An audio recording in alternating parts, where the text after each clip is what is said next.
Sup, Abe? It all is. It is. That was an incredible segue. Because what you were just saying, last week I fell out of the vortex hardcore. Well, we didn't tell you what step 5 is. Step 5 is when you're back in step 1 and you're not mad at yourself for being back there. Step 5 is when you recognize that some contrasting moments are still of value, and you take it as a clarifying moment, as a bouncing off moment. You don't beat up on yourself quite to the degree that you seem to be wanting to do here. Noted. Anyway, I took to meditating, becoming present, and moment by moment throughout the rest of the evening and the next following days, I was very focused on my inner body awareness, my breath, kind of crazy, like really focused on it. And what I just noticed was such a spaciousness in my own consciousness. Did it feel to you that that focus was receiving focus or projecting focus? This is the distinction that we want you to feel. Were you thinking or were you receiving? Correct, I was not thinking. It's splitting hairs, it seems, because when you receive thought, the thought is active. And so it feels like you're thinking the thought because it's active. But you can tell the difference, can't you? Yes, Yeah. absolutely. Yeah. And what did it feel like? Through the couple days, I felt my energy slowly with this momentum start to build more and more. I was clearing out a lot of junk thought that just kind of floats around in my mind. Well, by clearing it out, you see what happens is, that's like saying, we want you to hear this a little bit because we know there's a lot of conversation in the metaphysical world about clearing stuff. But we want you to just consider this. When you tune your radio dial to a specific station, do you announce to the other people in your car, hold on, I'm going to clear out all the other stations. I'm clearing them all out. I used to listen to rock and roll, and I used to listen to country music, and I used to listen, but I don't listen to that anymore. I've cleared that all out. Now I'm just listening to that. You don't say that, do you? Because tuning to this is not tuning to that. So when you're tuned to this, all that's cleared out. But what you mean is, in the process of tuning, it feels like you're tuned here and here and here and here and here and here and here and here. And then the less you tune to this, the more it feels like you're clearing that out. But we're just saying to you that the way you clear unwanted out is by focusing on wanted. It is really that simple. And the way you do that is by reaching for more satisfaction in the thought. I hadn't focused on thought at all. I was focused on the spaciousness between the thought. So what you're saying to us, and in doing so, unwanted things cleared. Correct. I let go of So you didn't mean you were clearing them out. You meant I was not focused upon them, Correct. and therefore they were deactivated. Exactly. Ooh, that's a really good distinction, Yes. isn't it? Yes. Yeah. It's amazing. Yeah, because clearing them out is thinking, and thinking doesn't clear them out. When you're not going to think about that thing that you don't want to think about anymore, you're thinking about that thing that you're not wanting to think about anymore. And the more you think about it, the more you say, I'm not going to think about that anymore, but you're thinking about it anyway, but you don't want to think about it. That's not clearing. Really good. What I was just going to say, the manifestations that came from that were crazy. I hit a sales goal record for the company. I had an amazing weekend. I had just everything. You're in that receiving mode, and it's just playing out one thing after another. Like you said, an avalanche of good things coming.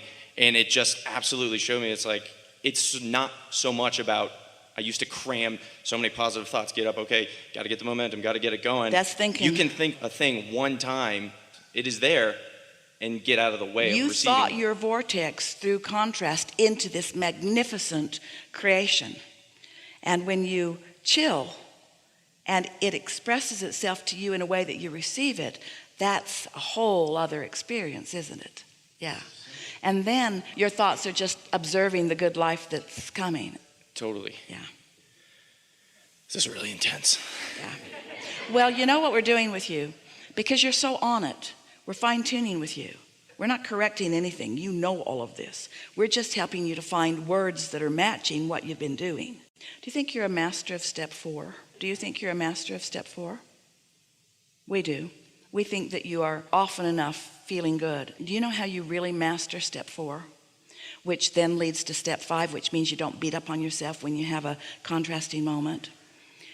The way you master step 4 is by acknowledging the difference between from wherever you are, a thought that feels more satisfying or less satisfying. And you always lean to what feels more satisfying. You don't try to think it all the way out. You don't try to project it into a bonus or into an acknowledgement from the company. It's just your personal satisfaction. The rest follows. You mean like I've become very sensitive to where in any moment which direction I'm leading? Yeah, because momentum is such an important part of this process of creating. So many people, they know what they want, and it's like putting an engine on a train that's going that way. But then they know where they are, and it's like putting an engine on the same train going the opposite direction. So they've got a sort of tug of war going on.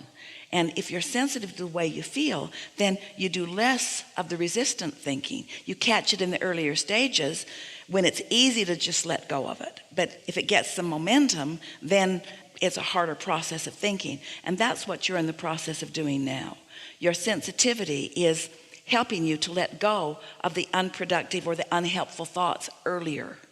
And that's why you're allowing the momentum of what is wanted to flow. And that's why you're getting what feels to you, and it is, such good results.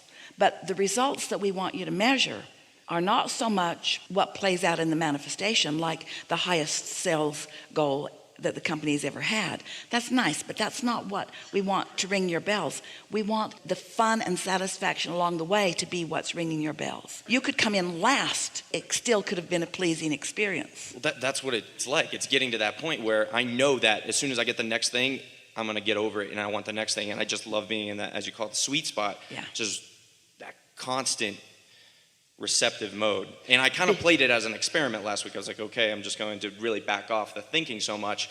And what was presented to me was like a science. It's like, okay, I quit pushing on the brakes, quit paddling upstream, and instantly I was brought to all the things that are good. Because you know that you've done the asking and that it's all queued up for you. When you get that feeling that it is all done and now you just have to let it in, feel the difference in the way you feel when you say, oh, I've done the work, I've done the asking, and it's all queued up, and now the fun begins. Now I get receptive, and I get to witness it unfolding, and I get to be there right along the way to get specific and move it faster, or be more general so that no resistance comes, but I get my hands in the clay, I get to mold it into place. Feel the difference in that feeling and the feeling of, I have these things I want and I'm going to go get them and nothing's going to stand in my way.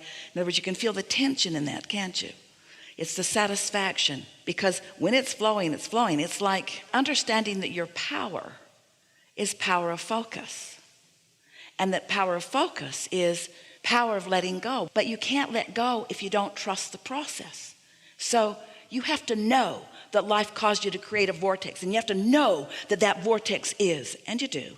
And you have to know that your inner being and source is right there with that. And you have to know that ideas are being projected to you all day, every day, that it is being shown to you, and that the only thing you have to do is get yourself into a receptive mode where you can hear, which means you can't struggle and receive, and you can't worry and receive, and you can't fret and receive, and you can't be making your own really strong plans apart from that and receive.